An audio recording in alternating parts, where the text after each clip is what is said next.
Hello, I'm Maria Riegger, your resident Gemini and attorney astrologer, and this is Positive Parenting with Astrology.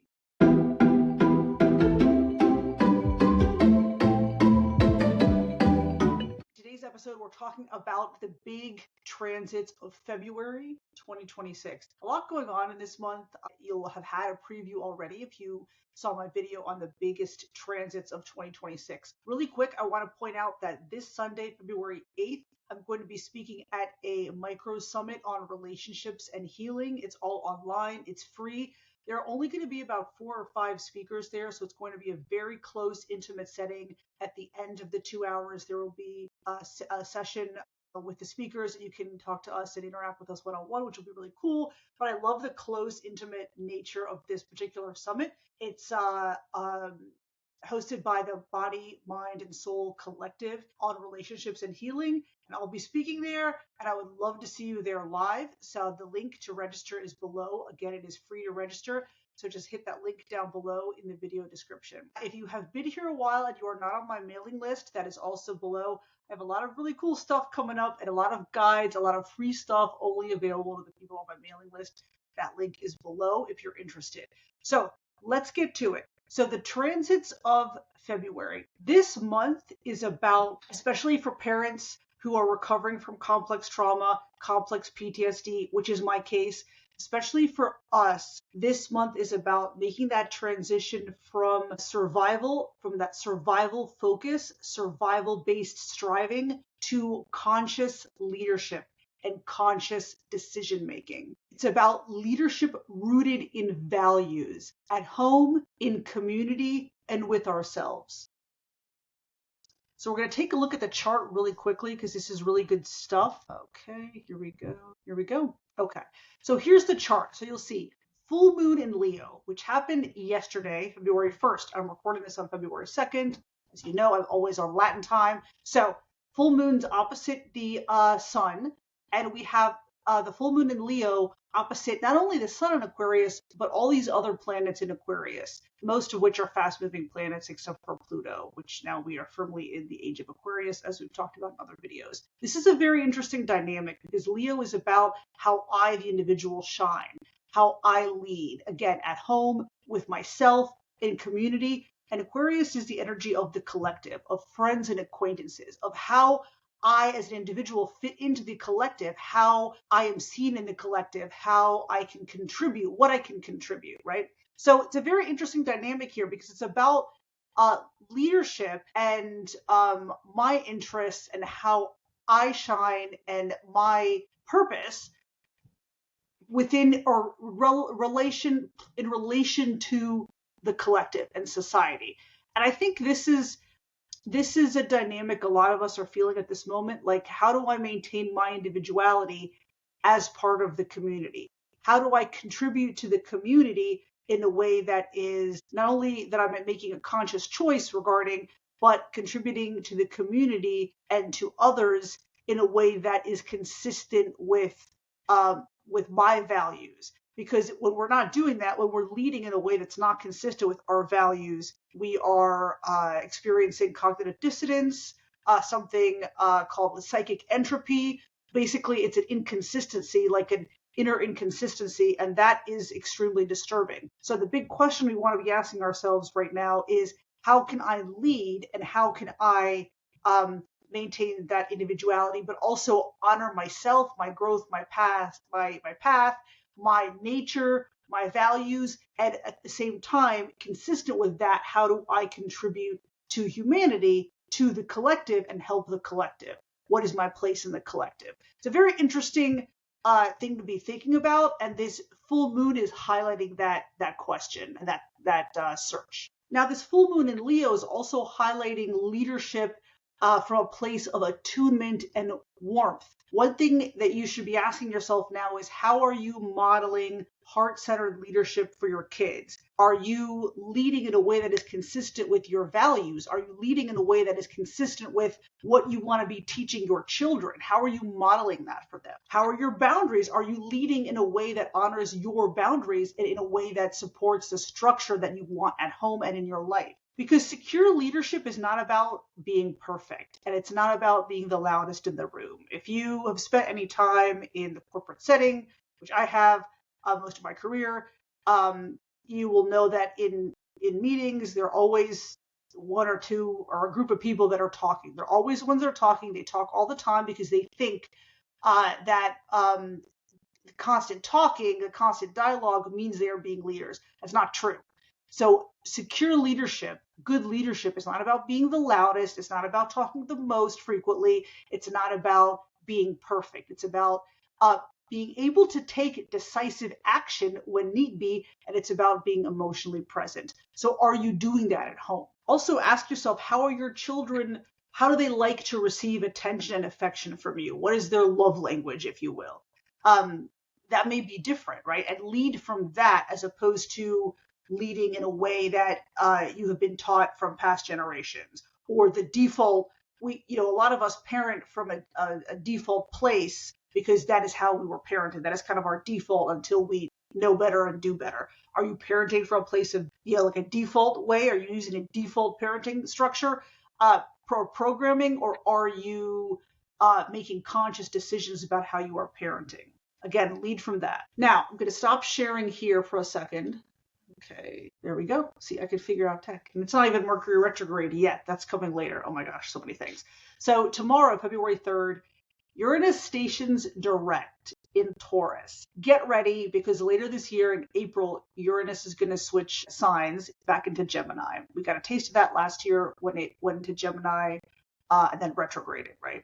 Back into Taurus. So stationing direct, getting ready for that push into Gemini. So this is an excellent moment for those of us who are recovering from complex trauma, because this is an energy that, as opposed to the last few months when Uranus was in retrograde, that was a time of internal recalibration, kind of resetting, rebooting, rethinking about things, revisiting things, turning things over in our minds. Now with Uranus stationing direct, this is a time of recognizing that we can make conscious choices. We are not required to continue operating from this programming that we were under in the past, that we can make conscious choices, that they can be new choices and take us in new directions, but it's an extremely empowering energy, that the changes we are undergoing can be our choice, not just about surviving, and taking maybe some small conscious risks that are consistent with our values and how we want to operate and how we parent, that can also restore in us a sense of empowerment. For example, a lot of parents I work with are afraid to set boundaries with their kids, especially financial boundaries. That is something that has come up a lot recently. Parents are afraid to say no. It's easier than ever to spend money. Kids are constantly being marketed to. And a lot of parents, they don't necessarily say this directly, but I can tell there's this undercurrent that they're afraid that if they say no to their kids and maintain their own financial boundaries, their kids are not going to love them anymore. Their kids are not going to want to spend time with them anymore. So it is a risk for them to make the decision to say, oh, we're not going to buy this, or I'm not going to spend money on this, or I'm not going to give you this, or I'm not going to support you in this way for adult kids, right? Because a lot of boomer parents are still funding their adult children's lifestyles. So that's a big risk to hold those boundaries. And many parents are finding out that if the relationship is secure and they have done the work to maintain that secure relationship with their kids, it's one of unconditional love and unconditional positive regard, they are finding that when they hold the boundaries, the kids may get angry at the moment, but in the long term, it does not damage the relationship. So that, for example, is a moment of empowerment when you take that risk and you find that, oh, actually, it didn't damage the relationship. So that's what I'm talking about. So sometimes taking these smaller calibrated risks and realizing that, oh, it wasn't as bad as we were expecting. Maybe we're catastrophizing and things didn't turn out as we were expecting, as bad as we were expecting. That's very empowering. So we can take those small risks, and you can also think of it as the risk taking as we're going to try this out, and maybe I won't follow this strategy or do this long term forever, but I'm going to try this thing, this tweak, try this out and see what happens. And you can always readjust later. So much of parenting is just that, we don't get it right 100% of the time. We try different things, and if they don't work or they don't work as expected, but we can try something else. Okay, that's what I'm talking about when I say that leadership is not about being perfect. It's not. It's about making decisions, and it's about being emotionally present. Because remember, if you are not making conscious decisions about how you lead your family, about how you set structure, about your job situation, if you are not making conscious decisions and setting your boundaries in a conscious way, what happens? Other people will make those decisions for you and set the boundaries for you by default. Okay? We don't want you to be like that. We don't want to be like blades of grass in the breeze, just fading about at the whims of other people. That's no way to live. Okay. So whatever life path you're taking right now, whatever you are deciding, whatever action you are taking, make sure it is a conscious decision. That's not to say you're not going to make sacrifices. We all do. I don't think you can be a good parent and not make some sacrifice at some point. I don't think it's possible. It's my personal view. So make sure the sacrifices you are making are conscious sacrifices, that you are making those decisions. Also, when you're making those decisions consciously, even if they're sacrifices, even if you have to give up something, you're going to hold a lot less resentment about that because you are making the conscious decision. A lot of codependents will not make decisions and they will follow the whims of other people and then feel a lot of resentment toward the other person. The other person will not understand why that is, because in their mind, the codependent went along with whatever the other person wanted.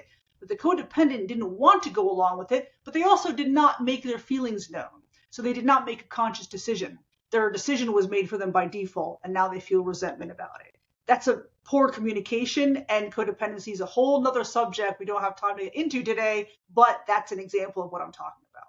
Whatever is happening in your life, make sure that you are choosing it consciously. Now, February 13th, we have another huge transit. Saturn is moving into Aries. You are probably feeling the buildup of this right now. We are only like a week and a half away from this transit.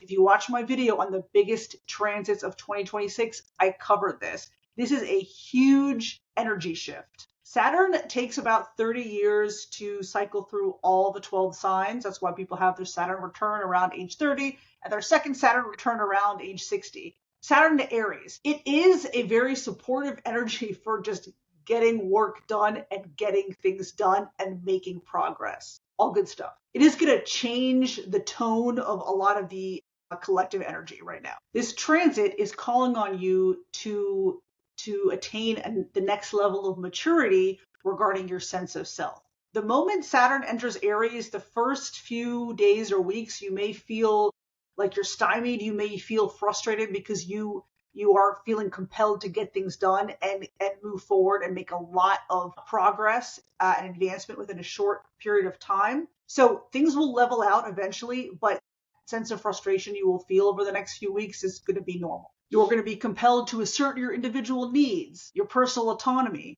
You're going to feel this from your kids and hear this from your kids too, especially older kids. They're going to want to be asserting their sense of autonomy more frequently. This is developmentally normal and should be encouraged. Remember, the trick with parenting is always to allow kids that sense of autonomy, develop their own autonomy within the structure that you provide for them, because that structure is comforting. It is this secure container from which kids can be autonomous and independent and explore the world. This goes back to this full moon in Leo. This is about conscious leadership, because Aries is about leadership. Saturn is about leadership and structure. Conscious leadership. Remember, autonomy and structure is what authoritative parenting is all about. It's being warm and responsive and providing the structure and rules. Now, on February 17th, we have a new moon solar eclipse in the sign of Aquarius, marking a period of collective realignment, recalibration of energy. This shift is about community, collaboration, and future thinking, future planning. So it's important to remember during this time that healing does not happen in isolation. I say this as a rugged individualist. It took me a long time to be able to learn to ask for help. So this shift is telling you to ask for help when you need it. It is also supporting you in finding your community that is aligned with your values and your purpose and your nature. This is a great time to seek out those communities. It could be parenting circles, parenting groups. It could be professional groups. Could be friend social circles. It could be social circles around a special interest or a hobby or an activity. It could be philanthropic efforts. It could be groups of mutual support, like moms helping moms, that kind of thing. It could be professional collaborations, innovative collaborations, but this is the time to seek out those groups because we're going to be compelled to seek out other people who are supportive of us. Also think about when you ask other people for help, like the people that are close to you now, friends and family, when you ask them for help, how do they respond? It may be the time to start thinking about new circles, new people to have around. Remember, when we let some old friendships and relationships go, that makes room for these new friendships and new relationships. And sometimes, the closest relationships we have are with friends. Remember, friends are the family that we choose, right? We don't get to choose, at least not consciously, most of us, right? That's what we think. The family we're born into, but we get to choose our friendships. So take a look around you and really think carefully about whether the people around you that you have around you are supportive. Are they really supportive of you? Do they help you and support you when you ask for help? For example, when you bring up an issue, do they tell you what to do? Do they get frustrated? Or do they say, how can I help? What can I do for you? Is there anything I can do for you? That's a really good indicator of whether they are on your side, on your team, and want to help and support you, or whether they're just like a fair weather friend, or whether they're controlling. That's a good thing to think about, especially during this shift. Because with the energy of this year, as we move through this year, we're not going to be able to tolerate those friendships and relationships that are not aligned with our values and our purpose, and that do not support us and our boundaries and our structure and rules for ourselves. So the second half of February, it's funny because February is a short month, but there's so much going on this month. So what is it? Oh yeah, February 18th is when the sun enters Pisces. This is going to mark an increase in sensitivity. Kids are probably going to be extra emotional. Remember, they don't have the words necessarily to articulate what they're feeling, but you could expect them to be extra emotional. Younger kids may be more prone to tears, especially water sign kids. That's normal. Then on February 20th, we have that Saturn-Neptune conjunction that I talked about in my video on the big transits of 2026. Saturn and Neptune conjunct at 0 degrees Aries. Neptune is already in the sign of Aries. It shifted into Aries at the very end of January, the last week of January. Saturn is shifting into Aries in just tomorrow, I think, the 3rd, right? And then they're going to be conjunct at 0 degrees Aries on the 20th of February. This is that reboot, rebooting, recharging, recalibration that all the astrologers are talking about right now. This is the transit that Eugenia Kroc says we really don't have historical reference points for this, because although Saturn and Neptune have been conjunct in the past, we don't have a time in our collective history that they were conjunct at 0 degrees Aries, at least not in a time of recorded history where we actually had access to events that were going on during that time. So it's going to be really interesting what happens. But as you can imagine, that Aries is cardinal fire. So we can expect to feel impatient, restless, and things like that. That's a given. This is also a very potent window for what I'll call practical spirituality. This is a time when you can expect to see a lot more people like me being vocal. People ask me all the time, you're an attorney, a corporate attorney, and you practice astrology. Those two things don't go together. Well, they do go together, in my opinion, because all the serious astrologers I know are data-driven. Eugenia Kroc is an Aquarius. She's also a psychotherapist.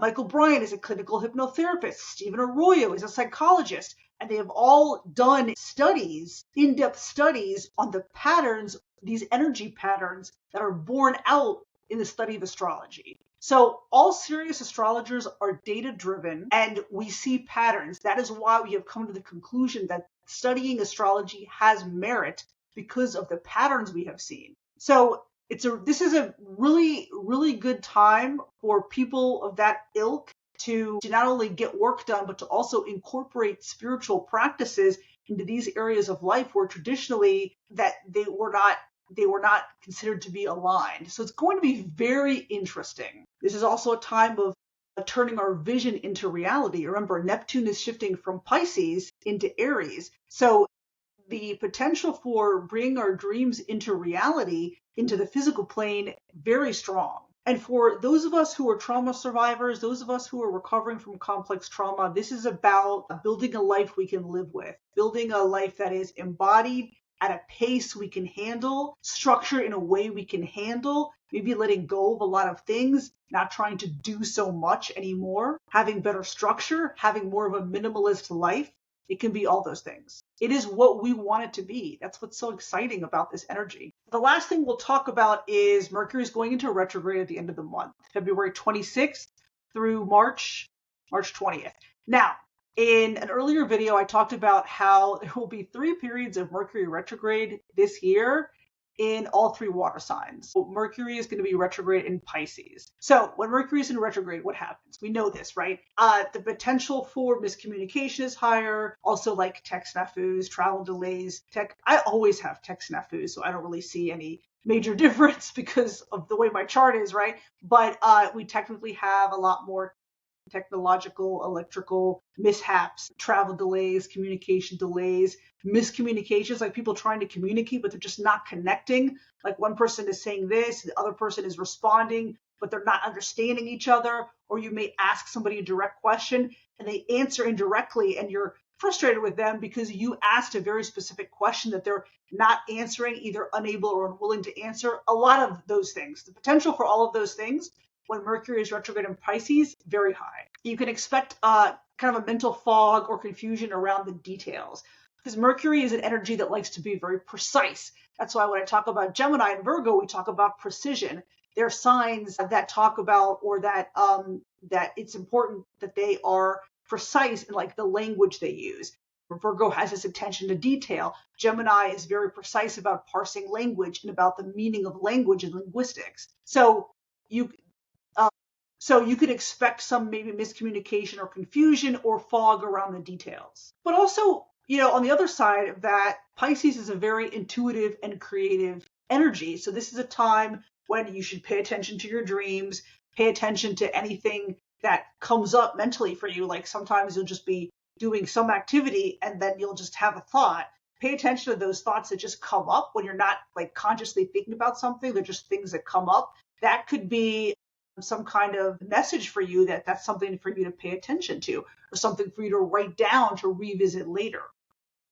This is not going to be a time to force progress or like push through too much if you're frustrated about inaction. It's also not a time to like over optimize or try to do too much. You're just going to burn yourself out. It is a time to kind of revisit things that we were having to think about lately, or refining things, fine-tuning plans. It's a good time for that, especially if you're a creative person. Writing, I wouldn't necessarily recommend you launch or publish a book when Mercury is retrograde, but writing, revisiting, rewriting, editing, getting advice from beta readers, things like that. Those are all good things to do when Mercury is retrograde in Pisces, because that Pisces energy really supports our creative endeavors. But in parenting and in our professional world, clarity will come when Mercury is in retrograde in Pisces.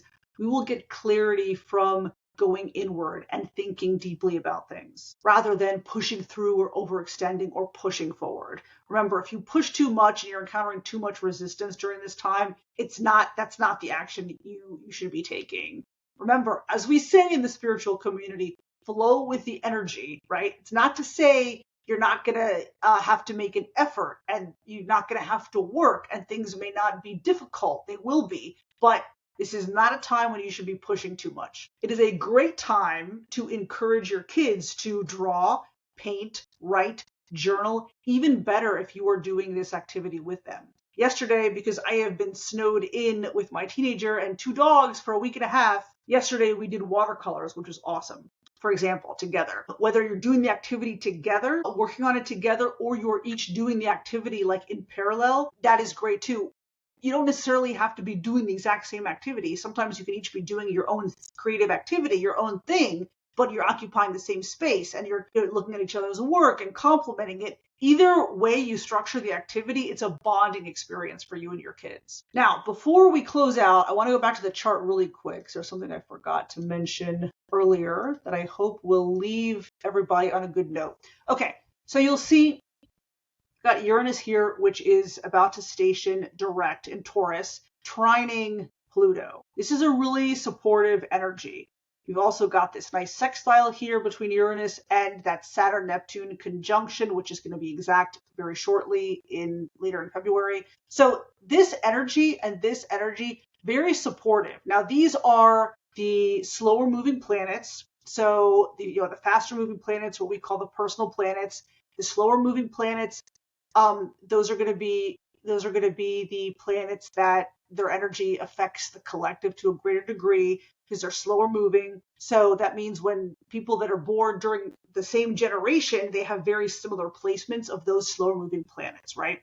That's why when we say, like, for example, my son was of the Pluto and Capricorn generation because all the kids born around that time in those, 10 years or so, 12 years, had Pluto and Capricorn. That's what we're talking about, right? Because they had the same sign placement of that slow-moving planet. So this trine, this sextile, very supportive energies.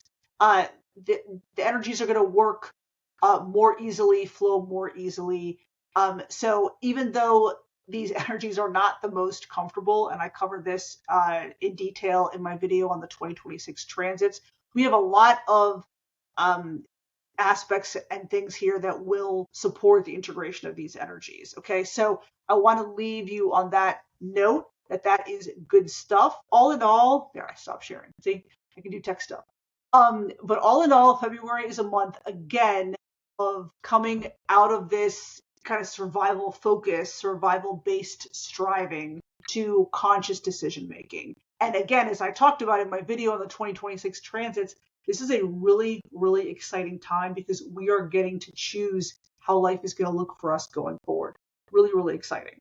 So thank you very much for listening, and we'll be back soon with more positive parenting with astrology content. Take care.